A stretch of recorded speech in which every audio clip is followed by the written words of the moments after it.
Hello friends, நம்ம இன்றைக்கி வந்து நல்ல டேஸ்டியான புடலங்காய் துவரம் தான் செய்ய போகிறோம். வாங்க எப்படி செய்யலாம்னு பார்க்கலாம். ஃபஸ்ட்டு ஸ்டவ் ஆன் பண்ணிவிட்டு கடாய் வச்சுக்கலாம். கொஞ்சமாக ஆயில் சேர்த்துக்கலாம். அதில்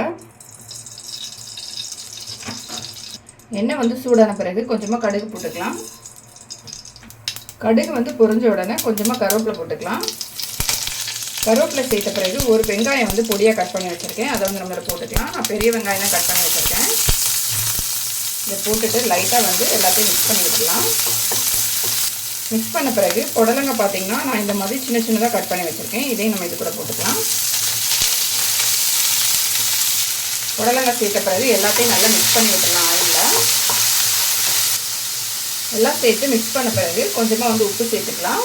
நம்ம இப்போவே வந்து உப்பு சேர்க்கும் போது இந்த காயில் வந்து கொஞ்சமாக உப்பு ஏறணும். உப்பு சேர்த்துட்டு நல்லா மிக்ஸ் பண்ணிக்கலாம். இதில் வந்து நம்ம தண்ணி எதுவுமே சேர்க்க வேண்டாம். நம்ம வந்து உப்பு சேர்த்துருக்கோம். அதனால புடலங்காயிலேருந்து வரக்கூட தண்ணியிலேருந்து இது வந்து நல்லா வேகட்டும். ஸ்டவ்வை வந்து நல்லா சிம்மில் வச்சுட்டு நம்ம க்ளோஸ் பண்ணி வச்சிடலாம். புடலங்காய் வந்து வேகிறதுக்குள்ளே நம்ம அதில் போடுறதுக்கு தேங்காய் மசாலா வந்து ரெடி பண்ணிக்கலாம். மிக்ஸி ஜார் ஒன்று எடுத்துக்கலாம். இதில் பார்த்திங்கன்னா 3 பல் பூண்டு எடுத்திருக்கேன். இதை வந்து இது கூட போட்டுக்கலாம். 2 காஞ்ச மிளகாய் எடுத்திருக்கேன். அதையும் நம்ம போட்டுடலாம். காரம் எவ்வளோ தேவையோ அதுக்கு தக்கன காஞ்ச மிளகா போட்டுக்கோங்க. தேங்காய் வந்து துருவி வச்சுருக்கேன். அதையும் நம்ம இது கூட போட்டுக்கலாம். 1/2 டீஸ்பூன் அளவுக்கு ஜீரகம் எடுத்திருக்கேன். அதையும் நம்ம இது கூட சேர்த்துடலாம். கொஞ்சமாக மஞ்சள்தூள் போட்டுக்கலாம். இது எல்லாத்தையுமே தண்ணி சேர்க்காமல் நம்ம வந்து அரைச்சி எடுத்துகிட்டு வந்துடலாம். தேங்காய் வந்து அரைச்சி எடுத்துகிட்டு வந்துட்டேன். அரைச்ச பிறகு பார்த்திங்கன்னா இந்த மாதிரி தான் இருக்கணும். இந்த மாதிரி கொஞ்சம் பிறுபிறுன்னு அரைச்சி எடுத்துக்கணும். அப்போ தான் நல்லாயிருக்கும்.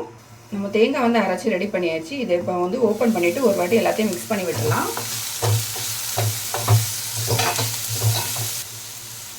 புடலங்காய் பார்த்திங்கன்னா இன்னும் வேகலை.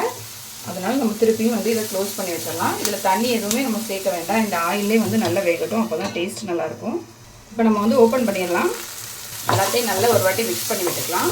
புடலங்காய் வந்து நல்லா வெந்துடுச்சு. இப்போ நம்ம வந்து அரைச்சி வச்சுருந்த மசாலா வந்து இது கூட சேர்த்துக்கலாம். மிக்சியில் அரைச்சி வச்சுருந்த தேங்காய் போட்டுடலாம். இப்போ ஃபஸ்ட்டு வந்து நம்ம கொஞ்சமாக உப்பு சேர்த்துருந்தோம். இப்போ வந்து கொஞ்சமாக சேர்த்துக்கலாம். இப்போ எல்லாம் மிக்ஸ் பண்ணும்போது நல்லா ஒன்றா மிக்ஸ் ஆகிடும்.